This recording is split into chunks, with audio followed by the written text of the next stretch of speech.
گناہ کتنے بھی ہو جائیں لیکن اللہ کی رحمت سے کبھی بھی مایوس نہ ہو،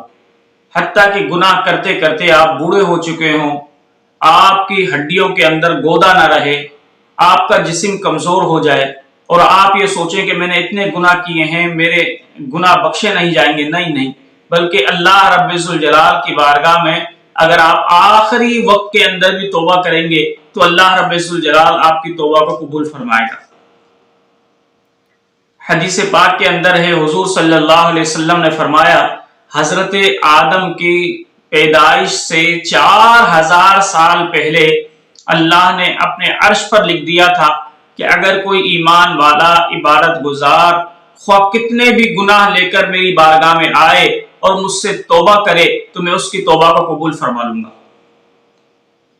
اس لیے کبھی بھی گناہ اگر ہو گئے ہوں تو مایوس نہ ہو، خواہ بڑھاپا ہی آ گیا ہو آپ کو گناہ کرتے کرتے،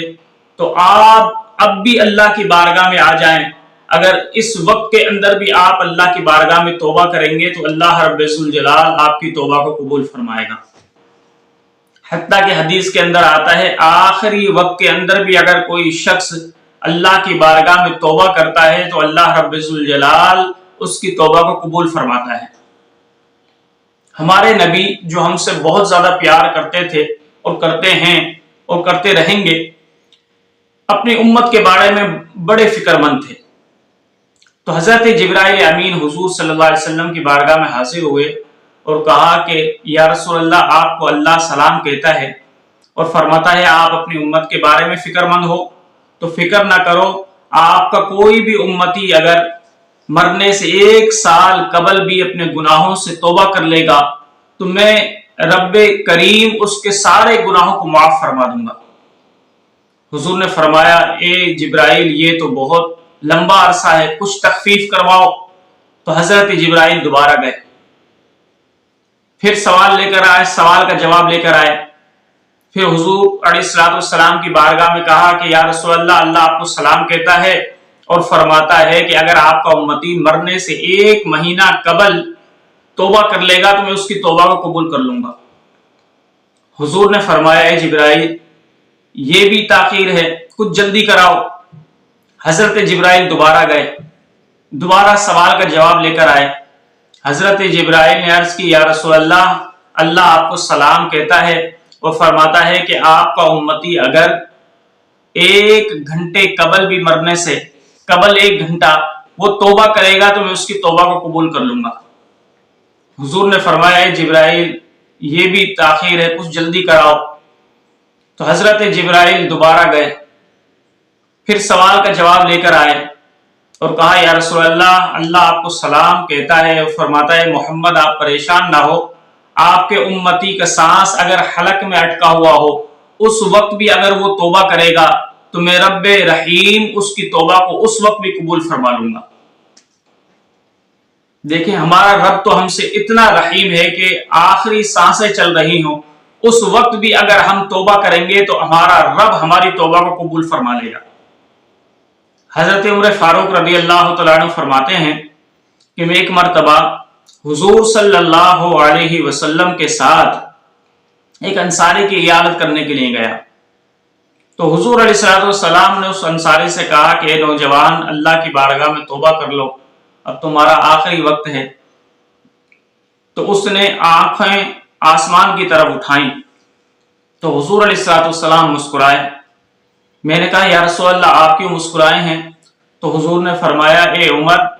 یہ نوجوان کو جب میں نے کہا کہ توبہ کر لو تو یہ بول نہیں سکتا تھا، لیکن اس نے اپنی آنکھیں آسمان کی طرف اٹھائیں یہ بتانے کے لیے کہ میں اللہ کی بارگاہ میں اپنے گناہوں سے توبہ کرتا ہوں۔ تو اللہ رب ذوالجلال نے فرشتوں کو جمع ہو کر فرمایا کہ اے ملائکہ، تم گواہ رہنا کہ اس نوجوان نے میری بارگاہ میں توبہ کی ہے اور میں نے اس کی توبہ کو قبول کیا اور اس کی مغفرت فرما دی۔ تو دیکھیں اس نوجوان نے آخری وقت کے اندر بھی اللہ کی بارگاہ میں توبہ کی تو اللہ رب ذوالجلال نے اس نوجوان کی توبہ کو بھی اپنی بارگاہ میں قبول فرمایا۔ اس لیے احادیث کے اندر آیا ہے کوئی شخص کتنا بڑا بھی گناہگار ہو لیکن اگر وہ شخص اللہ کی بارگاہ میں توبہ کرے گا تو اللہ رب الجلال اس کی توبہ کو قبول فرما لے گا۔ ریاض الصالحین کے اندر ایک بڑی پیاری حدیث ہے کہ حضور صلی اللہ علیہ وسلم نے فرمایا، بنی اسرائیل میں ایک شخص تھا کہ جس نے 99 قتل کیے۔ اب اس کے دل کے اندر خوف پیدا ہوا اللہ کا، اور وہ سوچنے لگا کہ اب بس گناہوں کی زندگی کو ختم کر کے نیکی کے راستے پر آنا چاہیے، اب میں گناہوں سے توبہ کرتا ہوں۔ تو وہ کسی شخص کے پاس گیا کہ جو اللہ والا تھا، اس سے کہنے لگا کہ میں نے 99 قتل کیے ہیں، اب میں قتل کر کر کے تھک چکا ہوں، اب میری نیت بھی یہ ہے کہ میں توبہ کر لوں ان گناہوں سے، تو کیا میری توبہ قبول ہو سکتی ہے یا نہیں؟ تو وہ اتنا عالم نہیں تھا، اتنا جاننے والا نہیں تھا، اس نے کہا کہ تم نے تو 99 قتل کیے ہیں، تمہاری کیسے توبہ قبول ہوگی؟ تو اس نے کہا کہ اچھا، اگر میری توبہ قبول نہیں ہوگی تو پھر جس نے کہا تھا اس کو بھی قتل کر دیا، اور 100 قتل پورے ہو گئے۔ اب وہ زندگی ایسے ہی گزارتا رہا، لیکن کچھ دنوں کے بعد دوبارہ اس کو خیال آیا توبہ کا، تو کسی نے اس سے کہا کہ فلاں بستی کے اندر ایک اللہ والا رہتا ہے، وہاں جاؤ، وہاں پر تم اللہ کی بارگاہ میں توبہ کرنا، تو پھر اللہ رب الجلال تمہاری توبہ کو قبول فرما لے گا۔ اب وہ قاتل جب نکلا اللہ والے کی بستی کی طرف، تو راستے کے اندر ہی اس کی موت واقع ہو گئی۔ اب رحمت کے فرشتے بھی آ گئے، عذاب کے فرشتے بھی آ گئے۔ عذاب کے فرشتے کہنے لگے کہ اس نے 100 قتل کیے ہیں، ہم اس کو جہنم میں لے کر جائیں گے۔ رحمت کے فرشتے کہنے لگے نہیں، یہ توبہ کی نیت سے آیا تھا، اب اس نے توبہ کر لی تھی تو ہم اس کو جنت میں لے کر جائیں گے۔ اب ان دونوں ملائکہ کا اختلاف ہو گیا، دونوں گروہوں میں اختلاف جب ہو گیا تو فیصلہ کیا اللہ کی بارگاہ میں۔ اللہ رب الجلال نے فیصلہ فرمایا، اچھا ناپو، یہ جہاں سے چلا ہے اور جہاں پر مرا ہے، اگر وہ فاصلہ زیادہ ہے تو پھر اس کو دوزخ میں لے جاؤ، لیکن اگر یہ شخص جہاں سے چلا ہے وہ فاصلہ تو کم ہے لیکن اللہ رب الجلال کے ولی کے در کے قریب ہے، تو پھر اس کو جنت میں لے جاؤ۔ اب جب فاصلہ ناپا گیا تو وہ اللہ کے در کے قریب تھا، اللہ کے ولی کے در کے قریب تھا، تو ملائکہ رحمت نے کہا یا اللہ یہ تو اللہ کے ولی کے قریب ہے، تو اللہ رب الجلال نے فرمایا اس کو جنت میں لے جاؤ۔ اس لیے بزرگان دین فرماتے ہیں کہ دیکھیں جس نے 100 قتل کیے، اللہ رب الجلال نے اس کی بھی مغفرت فرما دی، تو اسی طریقے سے اگر کوئی شخص کتنا بڑا بھی گناہگار کیوں نہ ہو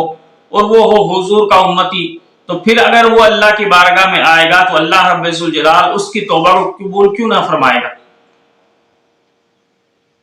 اللہ رب الجلال حضور کی امت پر تو خاص کرم فرماتا ہے، اور حضور کا امتی اگر آخری سانس کے اندر بھی اپنے رب کی بارگاہ میں توبہ کرتا ہے تو اللہ رب الجلال اس کی توبہ کو قبول فرما لیتا ہے۔ اور جو شخص اللہ کے خوف میں توبہ کرتا ہے اور پھر اللہ کے خوف میں اس دنیا سے جاتا ہے، تو اللہ رب الجلال کا تو وعدہ ہے کہ میں اس کو 2 جنت عطا فرماتا ہوں۔ حضرت عمر فاروق رضی اللہ تعالیٰ عنہ کا زمانہ ہے، تو حضرت عمر فاروق کے زمانے میں ایک نوجوان تھا جس کو نماز پڑھنے کا بڑا شوق تھا۔ وہ 5 وقت کی نماز جماعت کے ساتھ مسجد نبوی میں ادا کرتا تھا، اور اتنا فرما بردار تھا اپنے والد کا، کیونکہ ایک ہی بیٹا تھا، کہ جب بھی نماز پڑھنے کے لیے جاتا اپنے والد سے اجازت لیتا اور پھر نماز پڑھنے کے لیے نکلتا۔ تو جب وہ راستے سے جاتا تو ایک عورت اس نوجوان کو دیکھتی اور وہ عورت اس نوجوان کو دل دے بیٹھی۔ اب وہ عورت اس کو راغب کرتی لیکن نوجوان اس کو دیکھتا نہیں تھا۔ ایک دن جب وہ عشاء کی نماز پڑھنے کے لیے گھر سے نکلا اپنے والد کی اجازت سے، تو اس عورت نے کسی بہانے سے اس کو اپنے گھر کے اندر بلایا۔ وہ نوجوان جب اندر گیا تو اس نے جب عورت کا حسن دیکھا تو اس کو بھی تھوڑا شیطان آیا، تو عورت نے جب اپنی خواہش پوری کرنے کی کوشش کی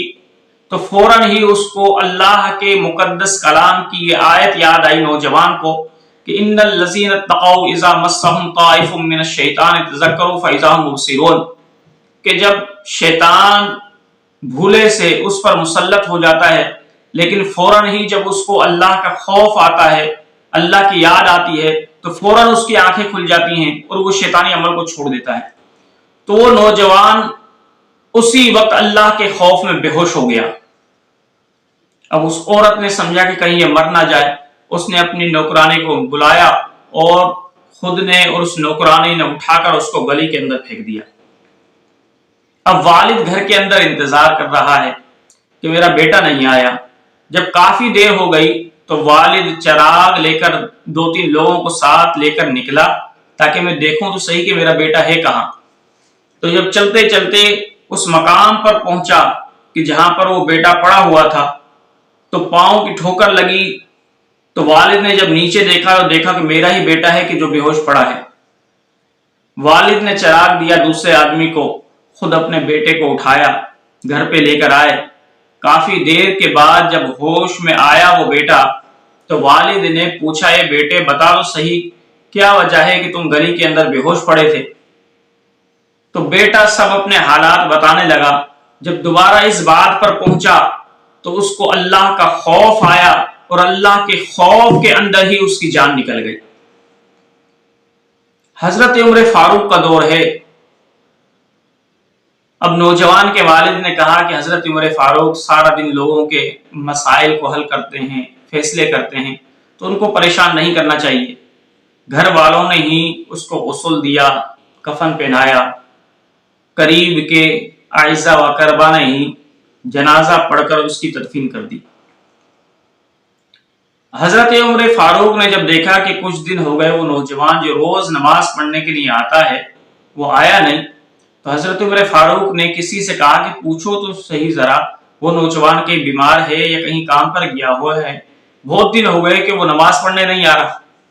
جب پتہ کرایا تو حضرت عمر فاروق کو یہ خبر دی گئی کہ اس نوجوان کا تو انتقال ہو گیا ہے۔ حضرت عمر فاروق فرماتے ہیں اس نوجوان کا انتقال ہو گیا، وہ تو نمازی پرہیزی تھا، متقی نوجوان تھا، تم نے مجھے بتایا نہیں؟ پھر حضرت عمر فاروق اس نوجوان کے والد کے گھر پر گئے تعزیت کرنے کے لیے۔ جب تعزیت کی اور پھر سارے حالات پوچھے تو والد نے سارے حالات بتائے، تو حضرت عمر فاروق نے کہا جب وہ اتنا متقی اور پاسا تھا تو آپ مجھے تو بتاتے۔ تو والد کہنے لگا حضور آپ سارا دن فیصلے کرتے ہو، رات کے وقت ہی آپ کو آرام کا موقع ملتا ہے، اس لیے ہم نے آپ کو پریشان کرنا مناسب نہ سمجھا۔ تو حضرت عمر فاروق کہنے لگے اچھا اب تم مجھے لے کر چلو اس نوجوان کی قبر پر۔ حضرت عمر فاروق رضی اللہ تعالی عنہ اس نوجوان کی قبر پر پہنچے، پہلے دعا کی، دعا کرنے کے بعد آپ اس قبر والے نوجوان سے مخاطب ہوئے اور حضرت عمر فاروق نے فرمایا کہ اے نوجوان، اللہ رب ذوالجلال قرآن مقدس میں ارشاد فرماتا ہے وَلِمَنْ خَافَ مَقَامَ رَبِّهِ جنتان، کہ جو اللہ کے خوف میں اس دنیا سے جاتا ہے اللہ رب ذوالجلال اس کو 2 جنتیں عطا فرماتا ہے۔ اے نوجوان بتا تو صحیح کہ اللہ نے تجھے 2 جنتیں عطا کی یا نہیں کی؟ تو وہ نوجوان کہنے لگا قبر کے اندر سے کہ اے عمر فاروق اللہ کی عزت کی قسم ہے، اللہ رب ذوالجلال کا قرآن حق ہے، سچ ہے، جو کچھ اللہ نے قرآن میں فرمایا ہے سچ ہے، اللہ رب ذوالجلال نے مجھے 2 جنتیں عطا فرما دی۔ اب دیکھیں اس نوجوان نے اللہ کے خوف میں گناہ کو نہیں کیا تو وہ تائب ہو گیا اور اللہ کے خوف میں ہی اس دنیا سے گیا تو اللہ رب ذوالجلال نے اس کو 2 جنتیں عطا فرمائی۔ اس لیے جب کبھی بھی گناہ ہو جائیں تو مایوس نہ ہو، ہمیشہ اللہ کی بارگاہ میں اپنے گناہوں سے توبہ کرتے رہیں، اللہ کو آپ رحیم و کریم پائیں گے، اللہ رب ذوالجلال آپ کے ہر گناہ کو معاف فرما دے گا۔